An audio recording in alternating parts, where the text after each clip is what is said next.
أهلا بيكم، أنا دكتور كمال شلال، استشاري أمراض النساء والتوليد. لو كنت ولدتي قيصري في المرة الأولى وبتسألي نفسك ينفع تولدي طبيعي بعد الولادة القيصرية، أنا هجاوبك على السؤال ده. إحنا ليه بنفضل الولادة الطبيعية عن الولادة القيصرية؟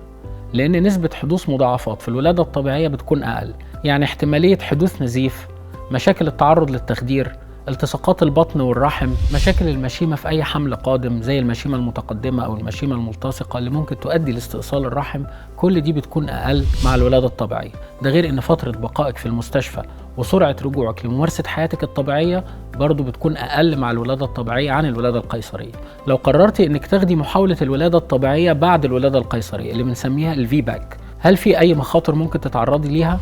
أهم حاجة لازم تعرفيها إن ممكن يحصل حاجة اسمها تمزق الرحم، وما تخليش الاسم يخضك، لأن تمزق الرحم ده عبارة عن إن جرح العملية الأولانية بيفتح يا إما بصورة جزئية يا إما بصورة كلية، ودي طبعا حالة من الحالات اللي بتكون محتاجة تدخل جراحي سريع عشان ما يحصلش خطورة على حياة الجنين أو يحصل إن إحنا نحتاج لاستئصال الرحم. أنا على المستوى الشخصي نسبة نجاح حالات الفيباك اللي شفتها بتعدي 70%، حتى 30% اللي بيحتاجوا لتدخل جراحي بنتعامل معاهم بمنتهى السرعة، ومعظمهم بيعدوا بدون مشاكل لا على الجنين ولا على الأم.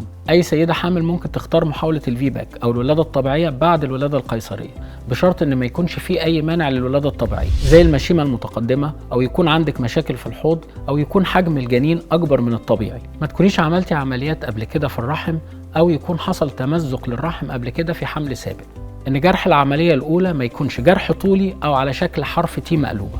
هل في متطلبات خاصة لمحاولة الفيباك؟ أولاً المكان اللي هتولدي فيه يكون مؤهل لاستقبال حالات الفيباك، سواء من ناحية التجهيزات الطبية أو من ناحية الفريق الطبي المؤهل للتعامل مع مضاعفات الفيباك.